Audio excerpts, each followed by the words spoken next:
kami Yesus Kristus, Bapa kami semua. Layakkan kami di hadapan-Mu pada pagi menjelang siang ini. Jika Bapa menjumpai ada yang tidak pantas yang kami pikirkan, kami renungkan, kami ucapkan, kami mohon maaf. Ampunilah kami.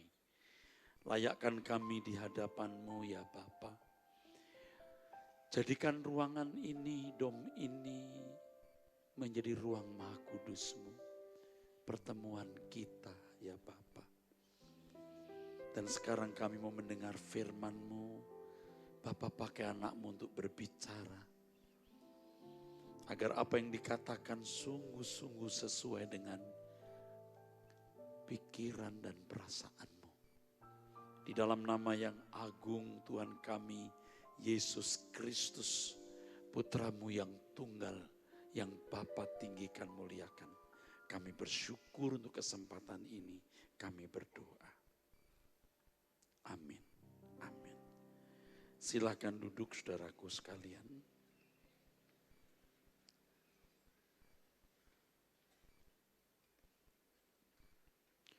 Saudaraku sekalian, ada satu hal yang membedakan kita, orang percaya, orang Kristen, dengan mereka yang ada di luar Kristen. Hal ini adalah dilahirkan oleh Allah.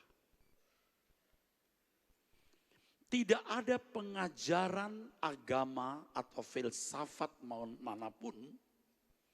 Tidak ada ajaran agama atau filsafat manapun yang mengajarkan proses dilahirkan oleh Allah. Di dalam Yohanes pasal 1, saudara, Yohanes pasal 1, dari ayat 10. Mari kita membuka Alkitab kita. Yohanes pasal 1. Injil Yohanes pasal 1 ayat yang ke-10. Kita mulai saudaraku. Yohanes pasal 1 ayat yang ke-10. Ia, Tuhan Yesus, telah ada di dalam dunia dan dunia dijadikan olehnya. Tetapi dunia tidak mengenalnya. Ia datang kepada milik kepunyaannya, tetapi orang-orang kepunyaannya itu tidak menerimanya. Tetapi semua orang yang menerimanya, diberinya kuasa supaya menjadi anak-anak Allah, yaitu mereka yang percaya dalam namanya. Orang-orang yang diperanakkan bukan dari darah atau daging, bukan pula secara jasmani oleh keinginan seorang laki-laki, melainkan dari Allah. Saudaraku sekalian, ini fenomena yang sangat luar biasa. Fenomena yang sangat agung dari segala fenomena yang ada di dalam kehidupan. Juga di dalam kehidupan orang Kristen. Jadi kalau fenomena ini hanya menjadi wacana atau yang hanya dibicarakan, baik melalui khotbah, diskusi Alkitab, pendalaman Alkitab, atau dalam percakapan, sia-sia saudara.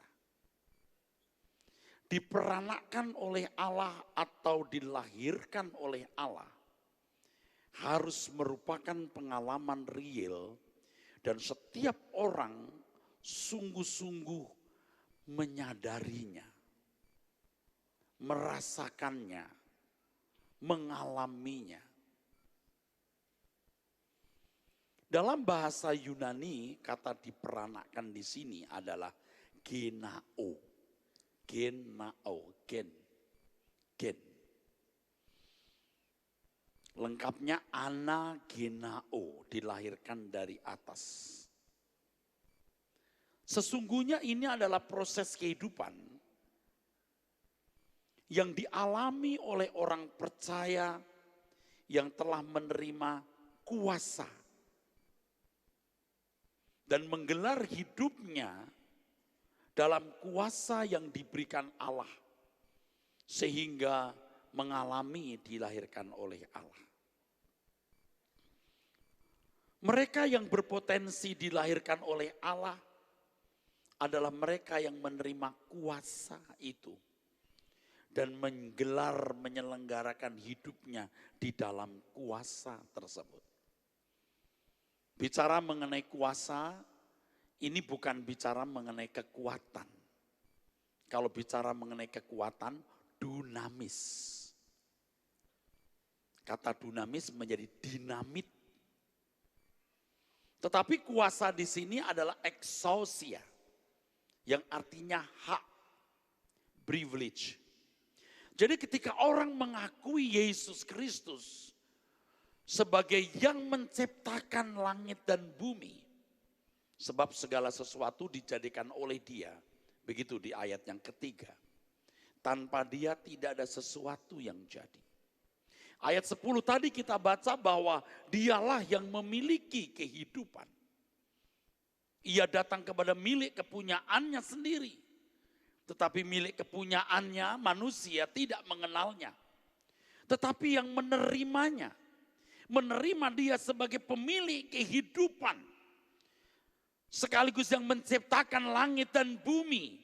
Diberi hak, privilege, hak supaya menjadi anak-anak Allah. Inilah fasilitas keselamatan. Ia menebus kita, sebab kayu salib menempatkan kita pada posisi yang baru. Dengan salib kita bisa ditebus dari berstatus pemberontak, lalu sekarang berstatus sebagai anak-anak Allah. Hanya belum sah. Dalam bahasa Yunani, notos. Sebenarnya semua manusia juga anak Allah, karena roh yang ada pada manusia itu roh Allah. Jadi penebusan oleh darah Tuhan Yesus menempatkan kita pada posisi yang baru. Bukan lagi sebagai pemberontak, tapi sebagai anak. Tapi anak yang belum sah, notos. Diberi kuasa, yaitu Roh Kudus yang menuntun kita kepada segala kebenaran. Parakletos. Dalam terjemahan kita di Injil Yohanes sering diterjemahkan penghibur, comforter. Kata itu tidak tepat. Lebih tepat diterjemahkan advokat, pendamping. Yang menuntun kita kepada kebenaran Tuhan. Tuhan juga memberikan Injil. Injil kuasa Allah yang menyelamatkan. Dan yang luar biasa, Allah bekerja dalam segala hal mendatangkan kebaikan bagi orang yang mengasihi Dia. Orang percaya diberi potensi untuk menemukan Tuhan. Menemukan Tuhan artinya memiliki interaksi dengan Tuhan secara nyata. Di mana melalui segala pengalaman yang dialami oleh orang percaya itu dicuruskan kepada kesucian Tuhan dan hidup di dalam kesempurnaan. Jadi menemukan Tuhan bukan berarti atau tidak sama dengan menemukan agama atau sudah menjadi orang Kristen.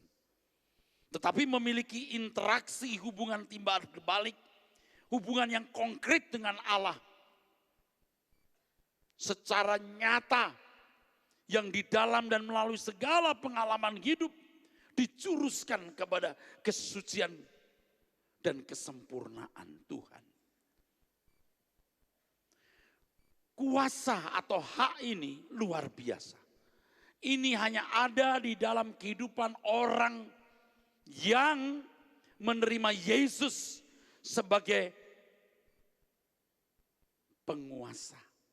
Dia yang menciptakan langit dan bumi, tentu bersama Allah Bapa, dan Dia yang memerintah jagat raya ini. Itulah sebabnya dia disebut Tuhan. Bapak Ibu Saudaraku sekalian, ini fasilitas yang memungkinkan seseorang dilahirkan oleh Allah. Sekarang kita memeriksa hidup kita masing-masing. Apakah kita sudah dilahirkan oleh Allah atau belum? Saya kira banyak orang Kristen yang merasa sudah lahir baru, padahal belum sama sekali. Sebab selama ini kita tidak mendapatkan penjelasan yang tepat mengenai dilahirkan oleh Allah. Dilahirkan dari atas anakinao. Itu tidak sederhana. Tidak cukup dengan menjadi Kristen setelah meninggalkan kehidupan yang tidak sesuai dengan kehendak Allah. Tadi saya sudah menjelaskan di pertemuan kebaktian yang pertama. Jangan berpikir saudara sudah seperti anak yang terhilang yang pulang. Seperti si bungsu yang sudah pulang bertobat.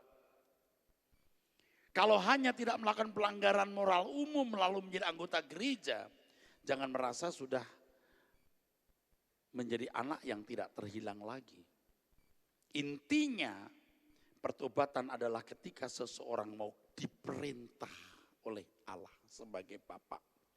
Hidup di dalam pemerintahan Allah. Nah, di sini banyak orang Kristen yang sebenarnya masih terhilang. Lalu merasa sudah bertobat karena sudah ke gereja dan tidak hidup dalam pelanggaran moral umum. Yang namanya bertobat ketika seorang tidak berhak mengklaim apapun dari Tuhan. Tetapi merasa dirinya diatur, bersedia untuk diatur oleh Tuhan. Saya tidak mengulangi khotbah ini saudaraku. Sekarang saya bicara soal dilahirkan oleh Allah. Jangan merasa sudah lahir baru hanya karena sudah ke gereja dan menjadi orang baik. Tidak seperti dulu. Atau pernah hadir di satu kebaktian, kebangunan rohani, mendapat tantangan maju ke depan, menerima altar call, datang ke altar call, didoakan lalu merasa lahir baru. Kita harus mendefinisi ulang banyak hal, meredefine banyak hal. Saudara-saudaraku sekalian, dalam kehidupan orang percaya, dalam kehidupan kita ini, kita diberhadapkan kepada satu dari dua pilihan. Dilahirkan oleh dunia atau dilahirkan oleh Allah. Dilahirkan oleh dunia atau dilahirkan oleh Allah. Jangan merasa sedang atau sudah dilahirkan oleh Allah padahal ia sedang dalam proses dilahirkan oleh dunia. Pada umumnya hampir semua orang dilahirkan oleh dunia. Hal ini terjadi ketika seseorang menyerap cara berpikir manusia pada umumnya. Menyerap cara berpikir manusia pada umumnya. Sehingga memiliki gaya hidup sama seperti manusia lain.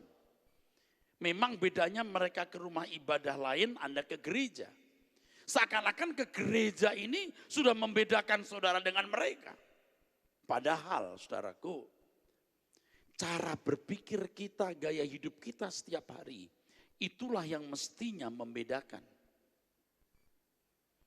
Jadi ketika seseorang menyerap cara berpikir manusia pada umumnya, sehingga tidak dapat lagi menyerap kebenaran Tuhan, tidak bisa lagi menyerap cara berpikir Tuhan, maka dia telah dilahirkan oleh dunia. Dalam hal ini Bapak Ibu harus tahu, ada titik tidak balik. Ada orang yang begitu banyak menyerap cara berpikir, cara hidup, gaya hidup anak dunia, sampai pada point of no return, titik tidak balik. Orang seperti ini tidak akan dilahirkan oleh Allah. Sebaliknya ada orang yang mencintai Tuhan, yang belajar kebenaran tiada henti, yang digarap Tuhan melalui setiap peristiwa kehidupan, dan dia menangkap penggarapan Tuhan itu sampai pada point of no return, titik tidak balik, dia tidak akan pernah kembali kepada dunia. Sekarang saya mau tanya saudara, Anda sekarang ada di mana? Sedang dalam proses yang baik, proses yang benar, menerima penggarapan Tuhan, serius dengan Tuhan untuk masuk dilahirkan oleh Allah, atau tanpa sadar hidup dalam pengaruh dunia dan sedang masuk dalam titik tidak balik dan tidak akan pernah dilahirkan oleh Allah. Dalam hal ini sebenarnya saudaraku, kita berpacu dengan waktu. Apakah dilahirkan oleh dunia atau dilahirkan oleh Allah? Kalau seseorang sudah dilahirkan oleh dunia, maka tidak akan dapat dilahirkan oleh Allah. Sebaliknya kalau seseorang sudah dilahirkan oleh Allah, maka tidak dapat dilahirkan oleh dunia. Ini sebuah kegentingan saudaraku. Jadi jangan sampai kita ini lengah, lalai, ternina-bobokkan dengan banyak hal. Entah itu masalah, entah itu problem, entah itu hinaan, entah itu kesenangan, kehormatan, pujian, kenyamanan, apapun bentuknya. Dari yang negatif dan positif, apapun bentuknya. Jangan kita hanyut di situ. Kita punya kesempatan yang terbatas untuk menyerap sebanyak-banyaknya kebenaran dari Tuhan. Supaya kita dibaharui dari hari ke hari. Sampai titik tidak balik, point of no return, tidak akan bisa dilahirkan oleh dunia. Tapi akan dilahirkan oleh Allah dan menjadi sempurna.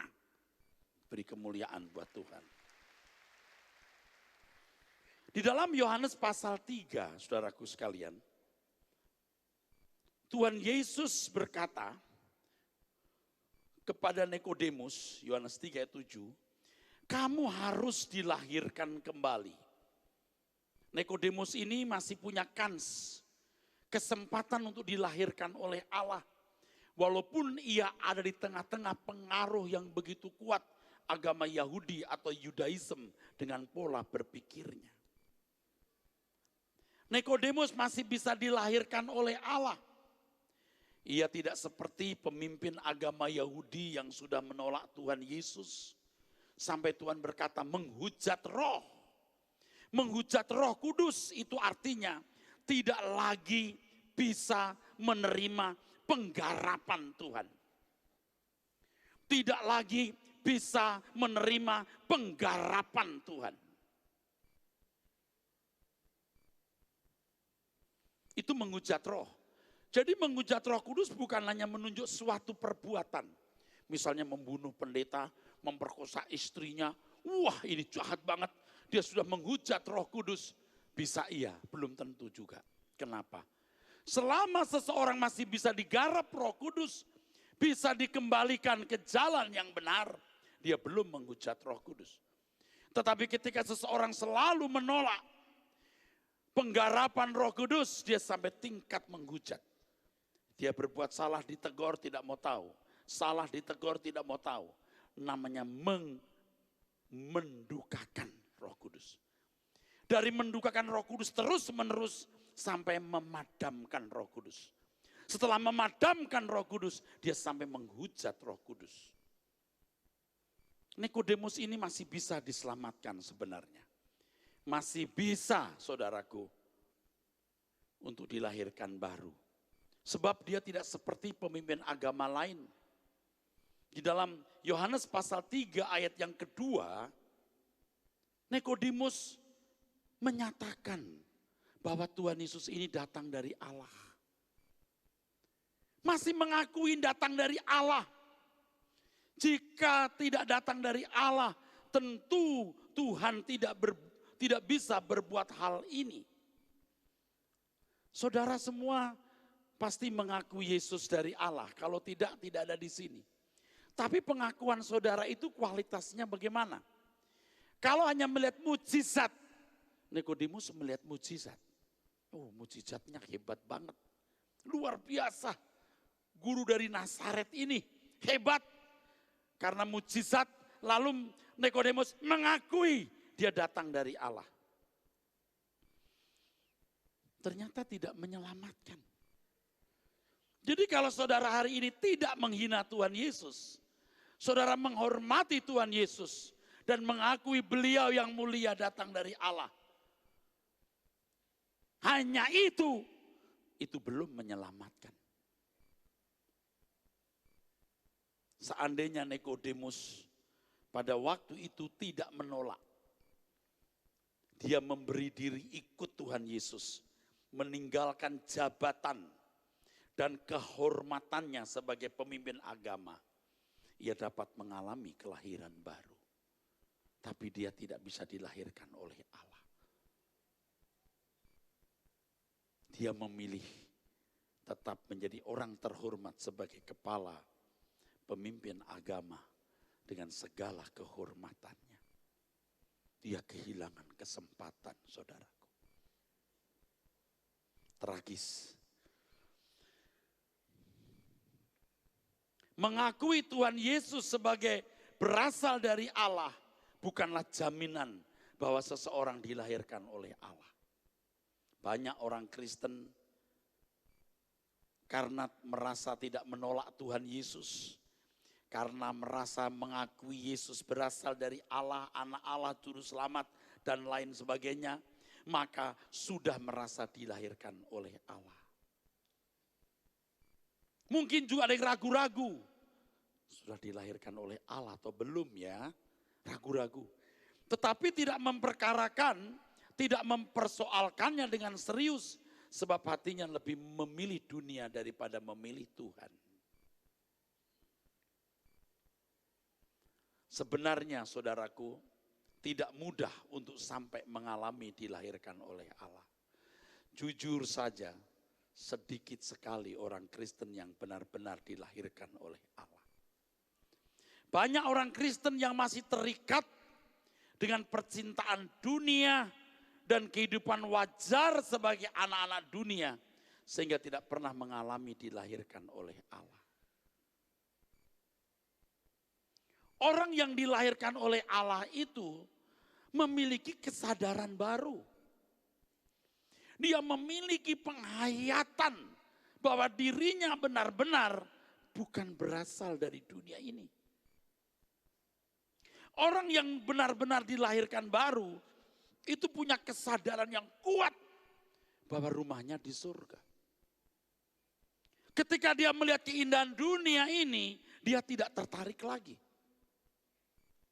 Tetapi yang terutama, dia akan berusaha untuk hidup sesempurna mungkin.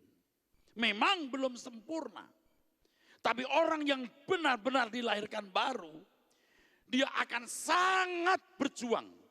Dia akan sangat mengingini untuk mencapai kesempurnaan, kesucian Tuhan. Dan orang merasa itu, aku merasa. Ini memang misteri. Apakah seseorang sudah dilahirkan baru atau belum, itu memang misteri. Jadi jangan mudah saudara mengakui diri sudah lahir baru, apalagi menunjuk orang sudah lahir baru. Tidak mudah. Kalau sampai orang dilahirkan oleh Allah, itu suatu fenomena yang luar biasa. Tadi saya sudah menjelaskan yang namanya menjadi anak terhilang yang ditemukan kembali, bukan hanya sudah berhenti berbuat dosa, dulu berjudi, berzinah, sekarang sudah jadi anggota gereja dan jadi orang baik. Oh, belum tentu. Si bungsu berkata, aku tidak layak jadi anak bapak, aku jadi orang upahan saja. Dia tidak lagi mengklaim dirinya sebagai pemilik hidupnya. Dia memberi diri untuk didominasi, dikuasai. Kalau orang masih punya mulut, ngomong apa saja yang dia sukai. Dia punya uang, dia mau belanja apa saja yang dia pikir membahagiakan. Dia punya pikiran melayang-layang kemanapun mau diarahkan. Itu orang yang belum tunduk pada pemerintahan Tuhan. Datanglah kerajaanmu, jadilah kehendakmu di bumi seperti di surga. Tidak terwujud, jangan mengucapkan kalimat doa itu, bohong kamu. Nah rata-rata kita ini masih liar, makanya harus balik. Dan balik itu tidak mudah, harus berjuang. Jadi standar bertobat itu tidak sederhana. Demikian pula orang yang lahir baru. Standarnya tidak murah. Jangan berpikir kalau orang sudah datang ke altar call, menerima Yesus bertobat, lalu lahir baru. Saya baru menyadari, dan memang agak kurang enak didengar, tapi saya katakan, ketika saya menjadi pendeta beberapa puluh tahun yang lalu, berapa belas tahun yang lalu, jangan-jangan saya belum lahir baru. Waktu saya menjadi dosen sekolah tinggi teologi ya, jangan-jangan saya juga belum lahir baru.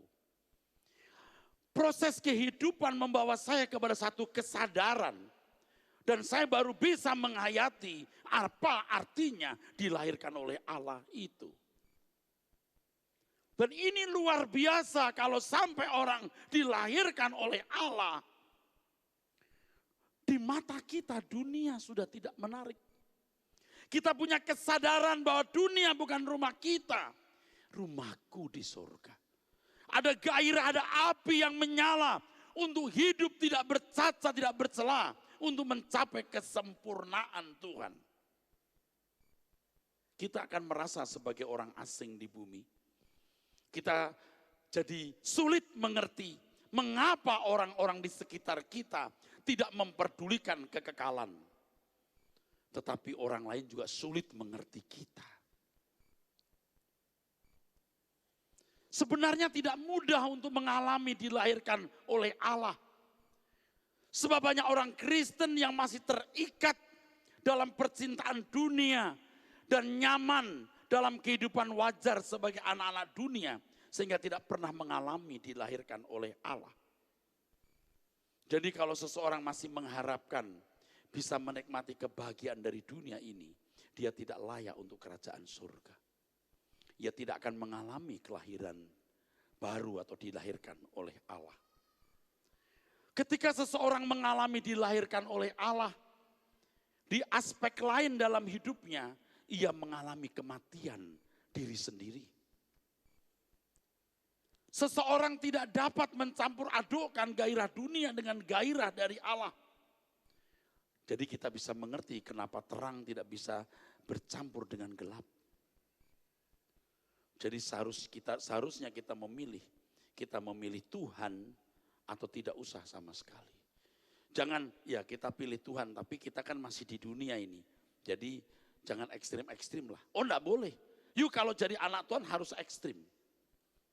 Memang di dalam menjalankan atau menjalani hidup ini kita tidak boleh konyol. Jangan sampai orang resisten atau menolak kita karena kita nyentrik ya. Kita biasa saja. Tapi kedalaman hati kita itu punya perbedaan, saudaraku.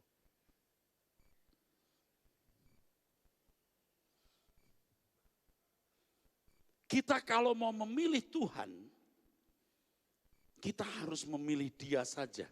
Titik, aku memilih Tuhan. Dan kita mau tahu Tuhan kalau aku memilih Engkau, aku harus hidup bagaimana.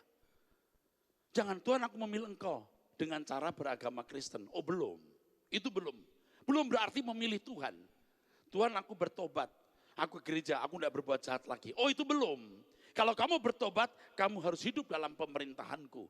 Kamu tidak boleh sembarangan lagi berpikir, tidak boleh sembarangan berbicara, suka-suka kamu.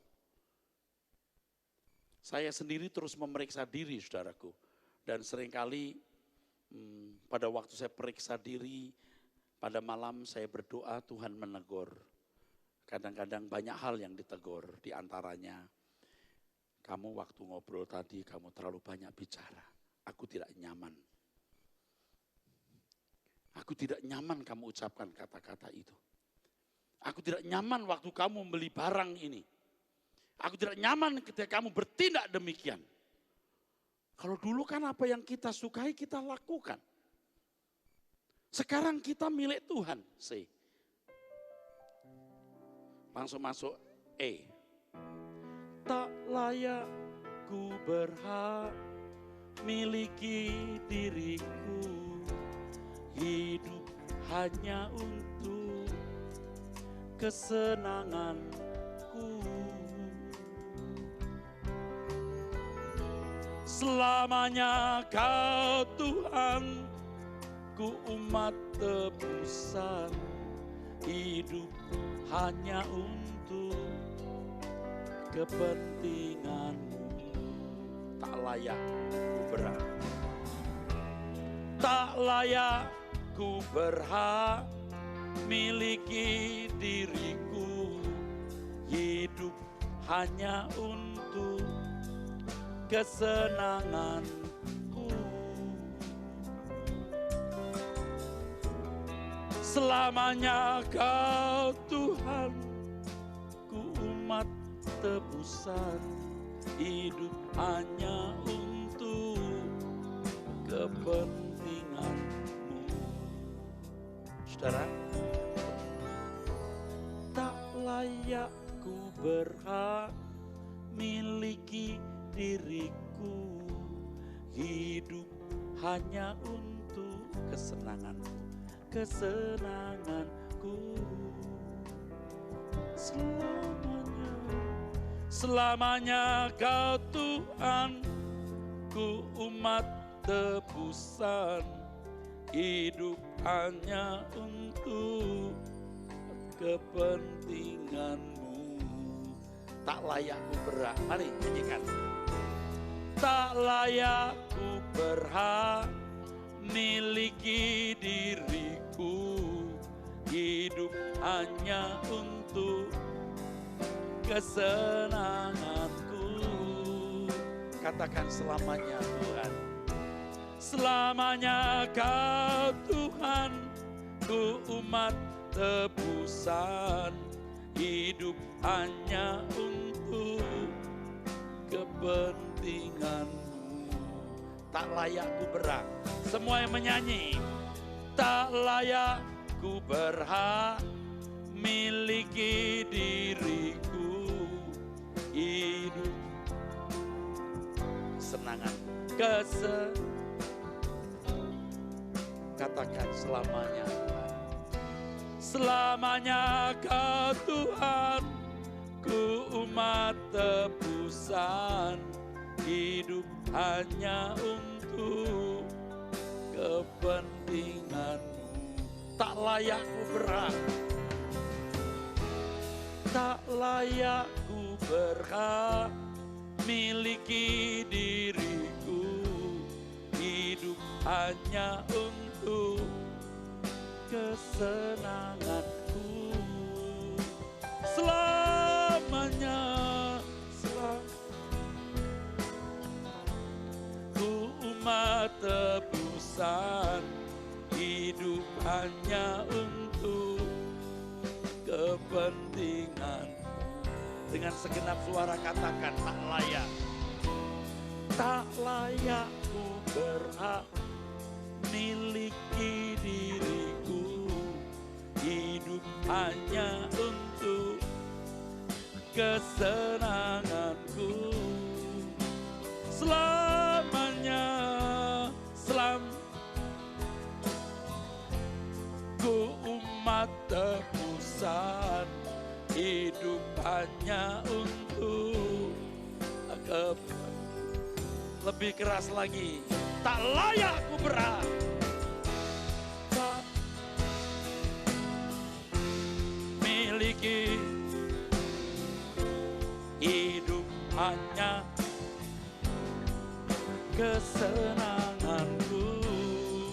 Selamanya Tuhan, selamanya Kau Tuhan, ku umat tebusan, hidup hanya untuk kepentingan-Mu.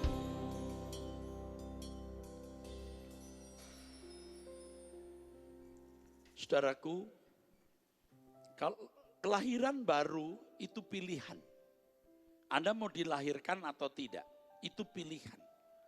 Dan sekali lagi tidak cukup dengan meresponi altar call lalu seketika dia lahir baru. atau dilahirkan oleh Allah. Itu mistik namanya, mistis. Enggak begitu. Dengan cara bagaimana kita memilih Tuhan sampai kita mengalami kelahiran atau dilahirkan oleh Allah.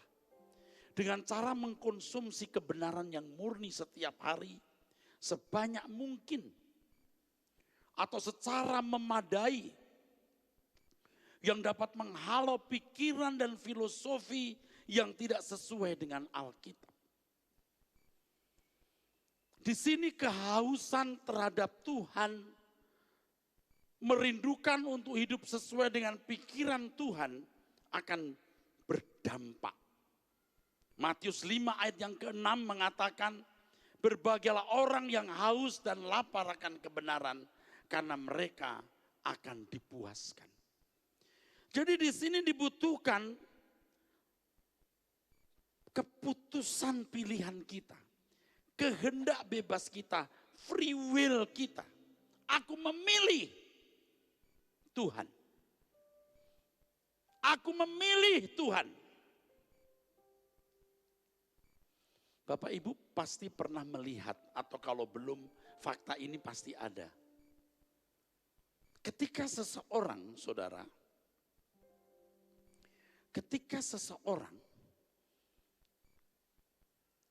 ada dalam satu komunitas baru atau komunitas lain dari biasanya, dalam waktu lama, ketika kita jumpai, dia berubah.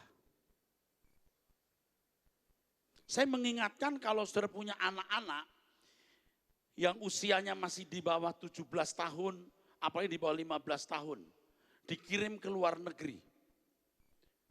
Apalagi tidak ada family atau keluarga. Dititipkan di dormitory atau di sebuah asrama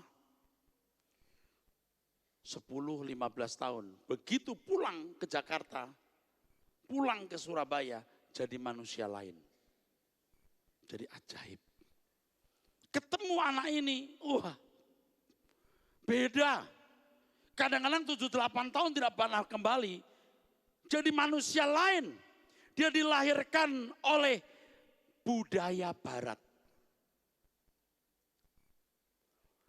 Nah, lingkungan saudara itu melahirkan saudara. Cara berpikir, cara menilai materi, cara menilai kehormatan, value-value, nilai-nilai dan price harga-harga yang ditaruh atas nilai-nilai itu. Membentuk cara berpikirmu. Yang tadi saya katakan dilahirkan oleh dunia. Sangat natural sifatnya. Natural, enggak mistik. Demikian pula kalau orang dilahirkan oleh Allah, itu enggak mistik. Tiba-tiba bangun tidur, kok saya lain ya? Oh, semalam jam 1 dilahirkan oleh Allah. Nah, atau bahkan habis dengar khotbah langsung berubah jadi manusia lain. Tidak mungkin. Juga prosesnya natural. Dia dengar firman, dia mendengar firman, terus dia mendengar firman. Tiap hari Roh Kudus bawa dia kepada kebenaran, pengalaman-pengalaman hidup yang melaluinya Roh Kudus menjuruskan kepada kesucian Tuhan. Dialami. Di situ sehari, 2 hari, seminggu, 2 minggu, sebulan, 2 bulan, setahun, 2 tahun. Digarap Roh Kudus. Ingat, menemukan Tuhan artinya memiliki pengalaman interaksi dengan Tuhan secara nyata. Di dalam dan melalui segala pengalaman dijuruskan kepada kesucian Tuhan. Makanya orang harus teliti. Kenapa harus mengalami ini? Kenapa menghadapi kejadian itu? Itu ada proses penyempurnaan. Dan kalau orang serius mau diubah, lewat semua peristiwa hidup, dia diubah. Kalau dia mau meresponi itu, dia berubah. Sampai titik dilahirkan oleh Allah. Jadi tidak sederhana. Jadi tidak sederhana, saudara. 1 Petrus pasal 1 ayat 23. Mari dilihat saudaraku. Mari tampilkan ayat ini karena ayat ini penting. Sebelum ditampilkan saya mau tanya saudara. Saudara mau dilahirkan oleh Allah? Saudara mau dilahirkan oleh Allah? Pasti mau, amin. Tapi harganya mahal. Tunggu, saya beritahu. Sayang kalau sampai saudara jadi orang Kristen, mengenal jalan keselamatan dalam Tuhan Yesus Kristus, tapi tidak dilahirkan oleh Allah. Sayang sekali. Mimbar ini mesti dipakai untuk memberitahu hal-hal semacam ini. Supaya saudara tidak bodoh. Supaya saudara mengerti. 1 Petrus pasal 1 ayat 23, apakah bisa ditampilkan? Kalau tidak, saya akan bacakan bagi saudara. Karena kamu telah dilahirkan kembali, bukan dari benih yang fana, tetapi dari benih yang tidak fana oleh firman Allah yang hidup dan yang kekal. Bagaimana firman Allah melahirkan kita? Coba prosesnya bagaimana? Apakah secara mistik kita dilahirkan? Kadang-kadang banyak orang Kristen yang enggak tahu ya, bodoh atau karena enggak ngerti ya saudaraku. Misalnya mau makan begini, ya Tuhan berkatilah makanan ini, kuduskanlah oleh firman-Mu. Loh, itu ada pendeta-pendeta kalau berdoa begitu. Enggak tahu sekarang masih ada enggak pendeta berdoa begitu. Kuduskanlah makanan ini dengan firman-Mu. Loh kok makanan bisa dikuduskan pakai firman? Yang dikuduskan itu kita. Dikuduskan oleh kebenaran. Gimana prosesnya? Apakah Alkitab jadi bantal kita dikuduskan oleh firman? Atau mau lebih lagi Alkitab dibakar jadi kopi, bubuknya diminum? Nah, dibaca, dimengerti. Lalu lewat pengalaman hidup, saya sudah memberitahu di sini. Kasihi musuhmu secara kognitif nalar tahu kasih musuh. Tapi harus ketemu musuh. Bagaimana mempraktekkan firman itu. Dan ketika dia mengalami peristiwa itu, firman baru menjadi rema yang keluar dari suara Tuhan, dari hati Tuhan. Dan itu yang merubah hidup kita secara signifikan. Dilahirkan oleh firman, bagaimana prosesnya saudaraku. Ini jadi harus tahu. Tidak secara mistik. Dilahirkan oleh Allah melalui firman, itu hasil perjuangan individu meresponi anugerah Tuhan yang besar. Nah, sekarang Bapak Ibu perhatikan saya supaya nangkep apa yang saya ajarkan ini. Di Lukas pasal 16 ayat 11. Dimunculkan juga, harus dimunculkan supaya saya bisa jelaskan. Lukas pasal 16 ayat 11.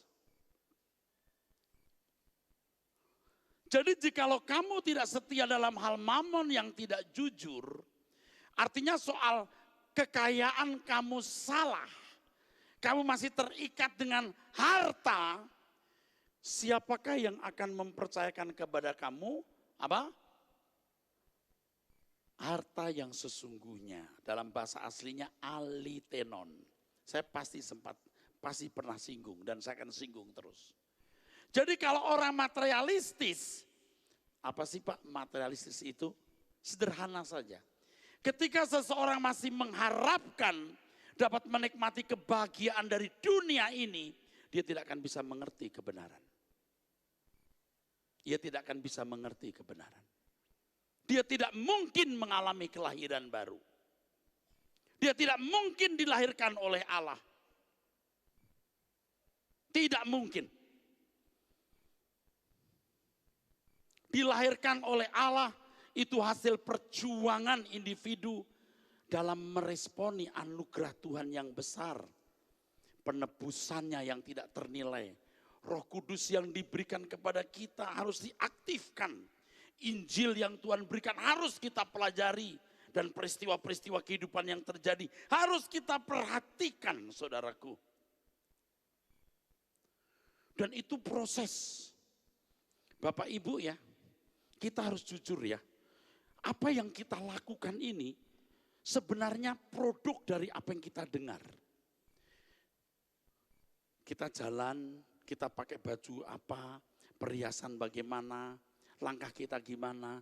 Semua itu karena kita sudah punya hasil produk yang telah kita tangkap. Misalnya ketemu ada, ini nona-nona misalnya, ada cowok. Ih cowok ya, gimana jalannya? Gua gini ya. Cara dia jalan pun karena dia punya suara dalam hatinya. Waktu dia berkata, apa kabar bro? Gimana, saya terus. Dia sudah punya suara di sini dan membuat dia bertindak itu. Kadang-kadang kita apa kabar bro, munafik. Karena memang gayanya sudah dicetak begitu. Apa kabar jeng sama tetangga? Bapak sehat jeng. Hah?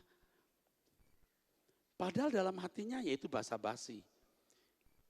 Kan lebih baik, apa kabar jeng? Mari ya, cukup.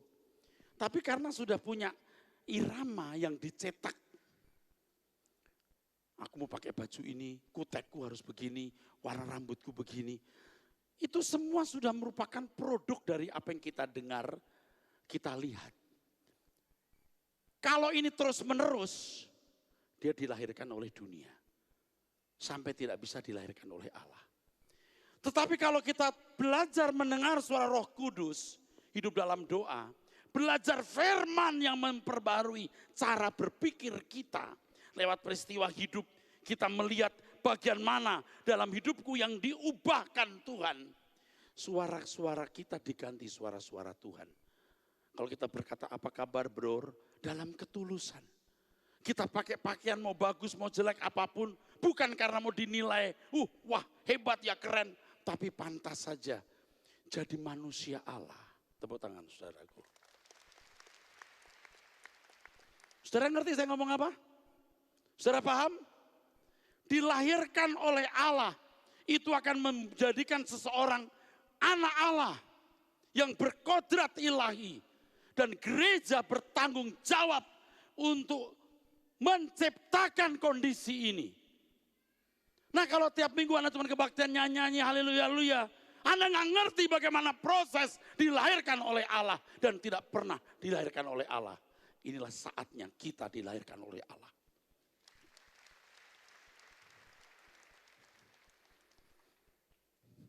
Jadi kalau tadi saya sudah mengatakan, seseorang yang masih materialistis artinya sederhana.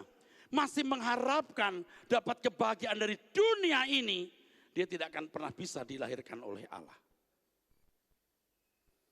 Lukas pasal 13 ayat 23 dan 24. Ada orang bertanya saudaraku, Tuhan,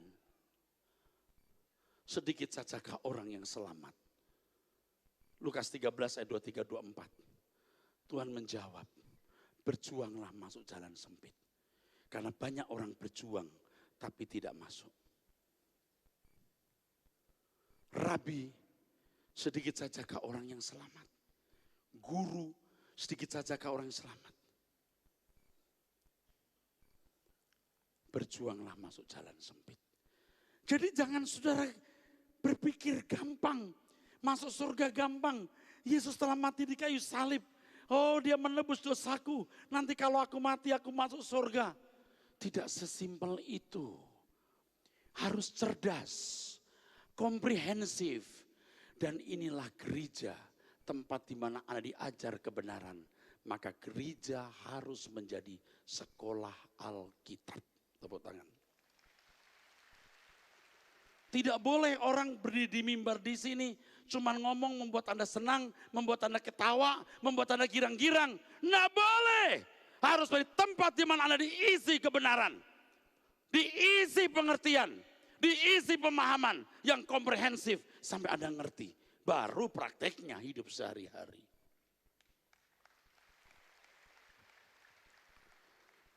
Jadi kalau saudara ada di gereja ini mendengar kebenaran seperti ini sudah tepat betul, sungguh tepat betul. Saya tidak bermaksud apa-apa saudaraku. Saya sedih saja saudaraku, Lihat ada banyak orang Kristen yang tidak mengerti kebenaran.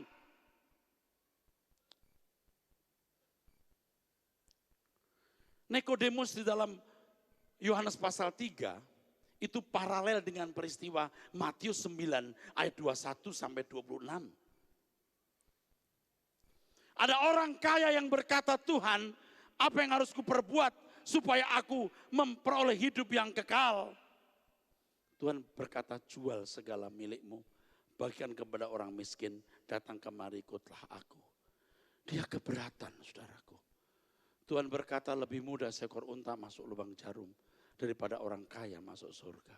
Seandainya dia bisa menuruti kehendak, keinginan, perintah Tuhan Yesus, dia jual segala miliknya, dia bagikan kepada orang miskin, lalu dia ikut Tuhan seperti Petrus, seperti Yakobus, Filipus, Nathanael, dia akan mengalami proses dilahirkan oleh Allah.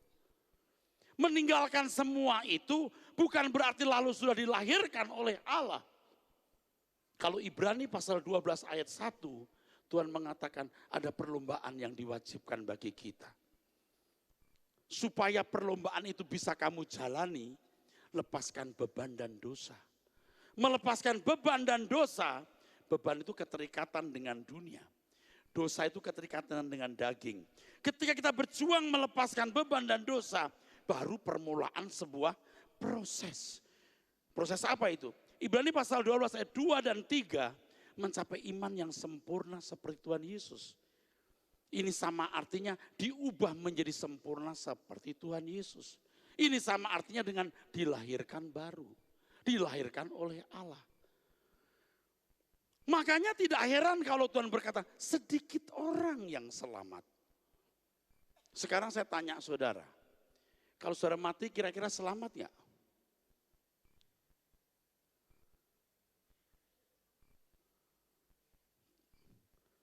Saudara bisa bahasa Indonesia enggak? Ya Pak Pendeta, kemarin kita yakin mati masuk surga. Bapak ngomong begini jadi enggak yakin. Lebih baik yuk enggak yakin. Daripada yakin ternyata tidak. Karena Alkitab berkata, saya sudah mengusir setan, bernubuat, mengadakan banyak mujizat. Dikenal dong. Tuhan berkata, aku tidak kenal kamu. Lebih baik Anda meragukan keselamatanmu, supaya Anda mengerjakan keselamatanmu dan engkau bisa selamat.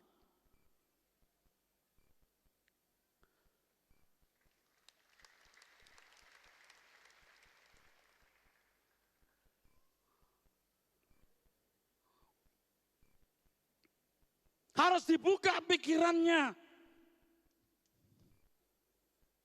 Saya tidak menipu saudara, ini kebenaran.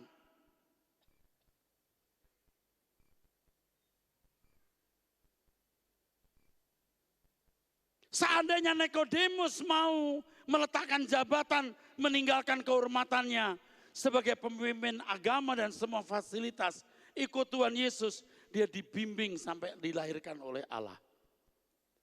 Kalau orang meninggalkan beban dan dosa, dia ikut perlombaan yang diwajibkan.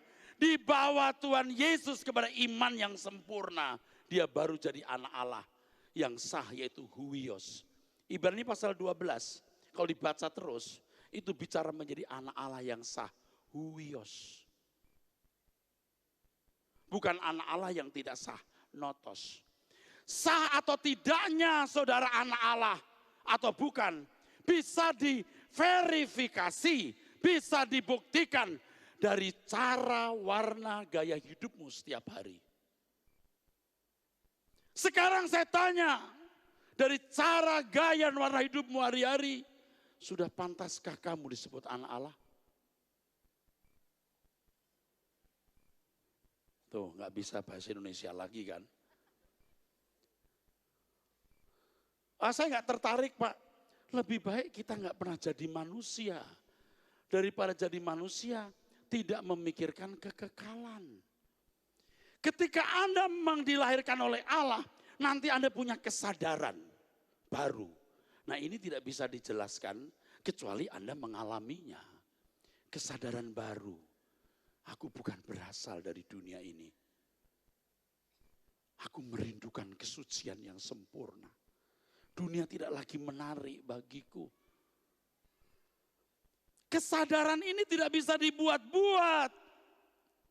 Dulu saya jadi pendeta juga tidak punya kesadaran itu. Sampai ketika saya berani mengambil keputusan, aku memilih Tuhan saja. Itu pun baru diproses. Hanya orang yang dilahirkan oleh Allah yang dapat mencapai kehidupan sebagai anak-anak Allah. Mereka dipandang sebagai huios atau anak yang sah atau pangeran. Ini berarti dapat dikembalikan ke rancangan Allah semula. Itulah keselamatan. Usaha Tuhan mengembalikan manusia kepada rancangan Allah sempurna. Rancangan Allah yang semula, yang sempurna. Dan orang-orang yang lahir baru ini memancarkan kesucian Tuhan yang pertama. Memancarkan dimensi kekekalan. Pasti orang akan lihat arah hidupnya itu kekekalan. Yang memang tidak menarik bagi anak-anak dunia. Kalau saya sebagai pendeta dulu jelasin begini. Percaya artinya na. Selamat artinya na. Lahir baru itu ini. Tanpa ada tuntutan.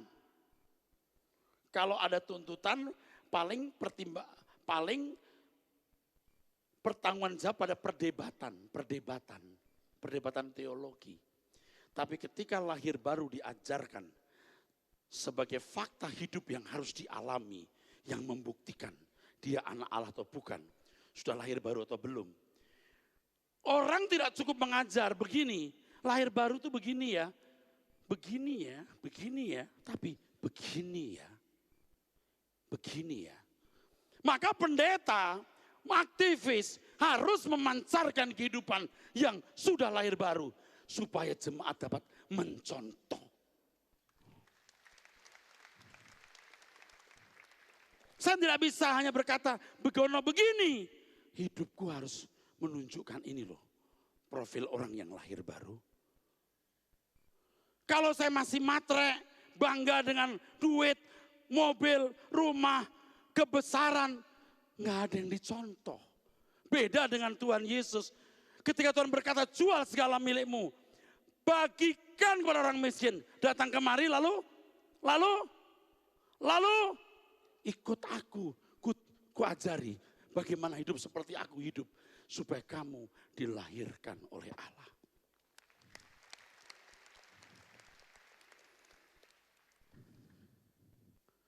Orang yang dilahirkan oleh Allah, Pak, harus rela kehilangan kesenangan dunia.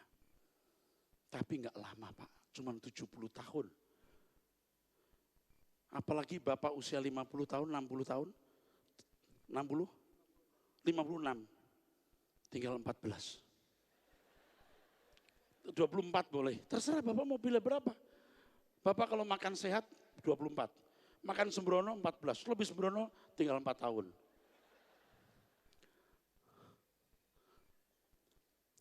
Berita seperti ini nggak terbeli pakai duit. Pengajaran seperti ini tidak bisa ditukar dengan barang. Kalau saudara menghargainya dan melakukannya, you selamat di kekekalan. You diaku sebagai anak Allah.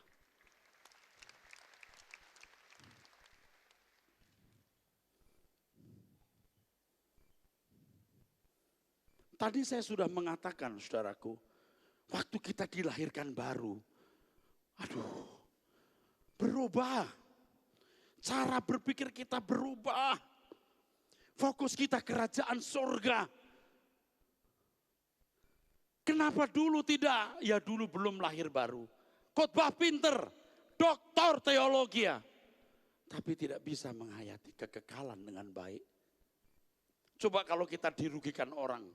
Kita maki-maki orang dalam hati, kita sumpahi sar diam-diam.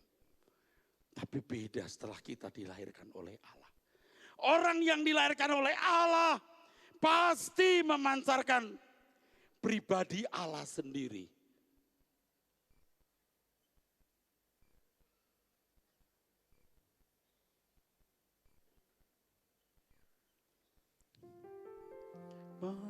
Mungkin saya, bro. Bapa, ku mau indah di matamu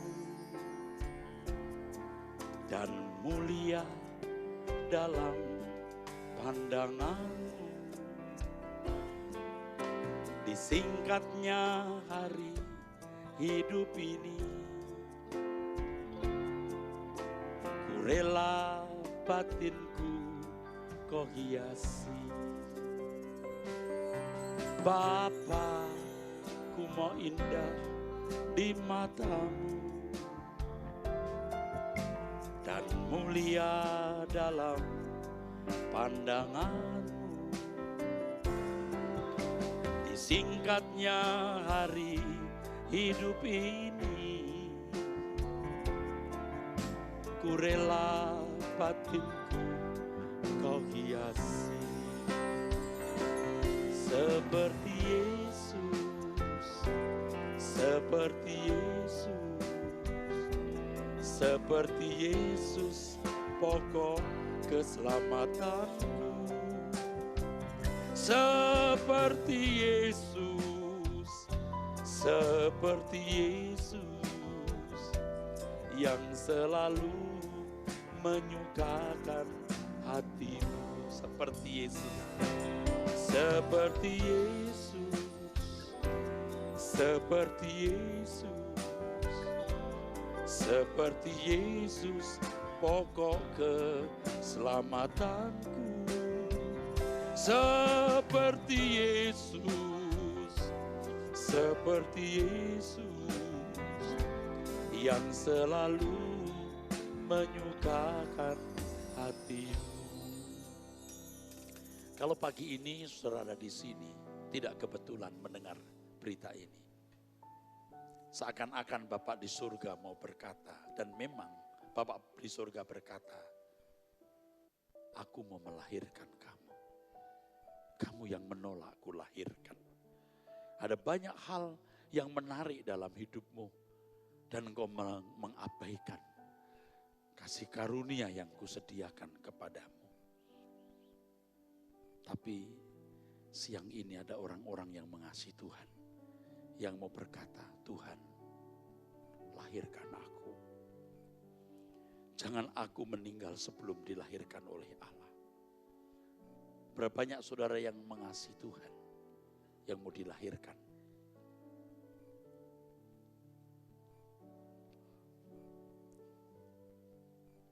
Hidup kita tidak seberapa senang. Atau bisa dikatakan gak senang dalam hidup ini. Tapi kalau sampai kita bisa dilahirkan oleh Allah, kita memiliki harta yang tidak ternilai, Pak. Banyak gereja hanya menjadi bisnis, cari uang, cari kebesaran. Hebatnya pendeta, kayanya duit. Gereja ini tidak boleh begitu. Gereja ini harus menjadi tempat di mana kebenaran diajarkan. Dan orang-orang yang di dalamnya dilahirkan oleh Allah. Dan siang ini, apapun masalahmu, jangan pikirkan. Jangan tenggelam dengan problem dan masalahmu. Apapun, hanya satu yang kita masalahkan. Apakah aku sudah dilahirkan oleh Allah? Amin. Mari kita bangkit berdiri, saudaraku sekalian. Yesus, Yesus, dengar doaku. Janganlah Tuhan lalui, janganlah Tuhan lalui. Berilah berkat-Mu. Berseru kepada Tuhan, Yesus. Berseru kepada Tuhan. Dengar doaku Tuhan. Janganlah Tuhan lalui.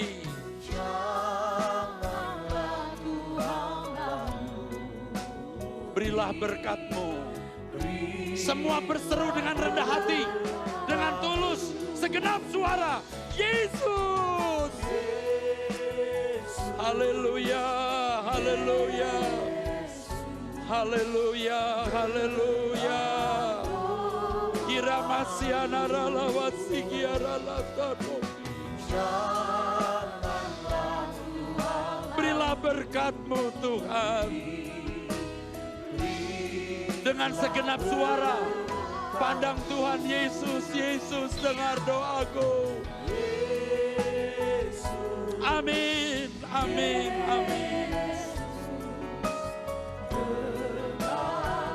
Yang di balkon, yang di ujung kanan kiri belakang, katakan, berilah berkat-Mu Tuhan. Jemaat saja tanpa singer, tanpa choir, jemaat dengan segenap suara katakan. Biar suara kita sampai kepada Bapa di sorga. Bukan masalah-masalahku yang Tuhan selesaikan, tapi buatlah aku lahir baru Tuhan. Ajar aku lahir baru, dilahirkan oleh Allah. Dengan segenap suara jemaat saja berseru. Rasakan Tuhan hadir dalam hidupmu menjamah saudara. Pegang tanganku Tuhan. Yang satu ini tolong aku, dilahirkan oleh-Mu. Sekali lagi jemaat, lebih sungguh-sungguh katakan kepada Tuhan. Amin, amin, amin, amin.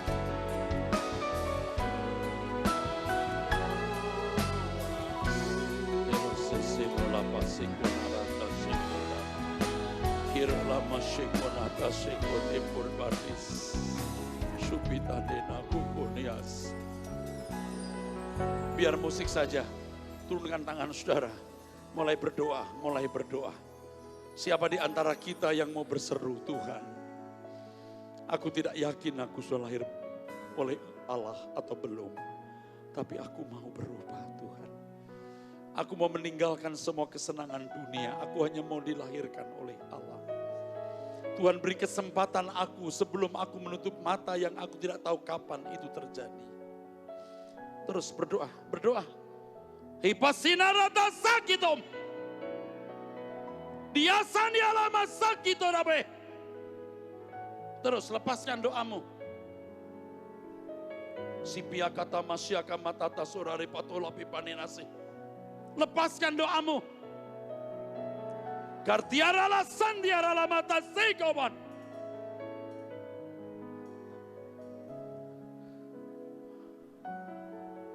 Siapa yang sungguh-sungguh mau bertobat kembali, siang ini angkat tanganmu.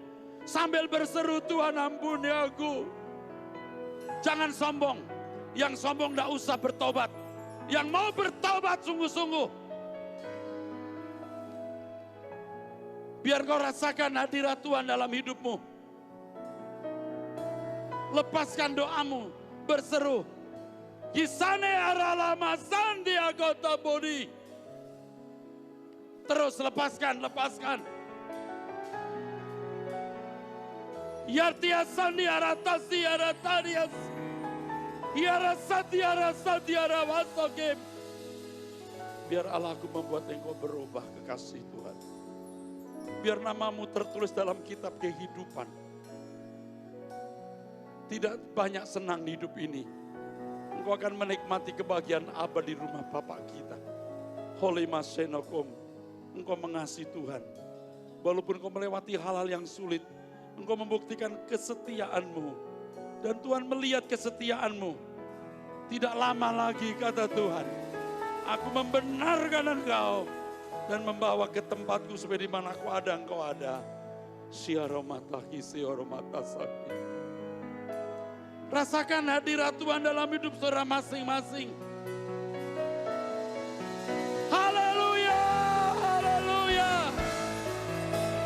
Biar engkau menjadi salah satu dari perwira Tuhan yang melayani pekerjaan Tuhan. Janjimu, cintamu kepada Tuhan kau penuhi. Supaya engkau menjadi bagian dari laskar Tuhan yang membawa jiwa-jiwa dalam kerajaan surga. Haleluya. Oramasyain. Saudara akan memasuki masa-masa yang baru dalam hidup kekristenan saudara. Luar biasa.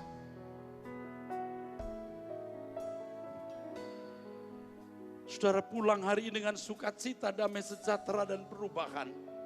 Ingat apa yang setelah saudara dengar hari ini. Berjuanglah mengalami kelahiran baru. Yesus, Yesus, dengar doaku.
Jemaat yang dikasihi Tuhan, terimalah anugerah rahmat daripada Bapa, kasih-Nya dalam Yesus, kekuatan kuasa-Nya dalam Roh-Nya yang kudus, untuk terus menaungi, membimbing, menyertai dan memberkati kita semua sepanjang hari ini hingga Maranatha Yesus datang, bahkan sampai selama-lamanya. Dalam nama Yesus, semua yang percaya sama-sama kita berkata, Amin.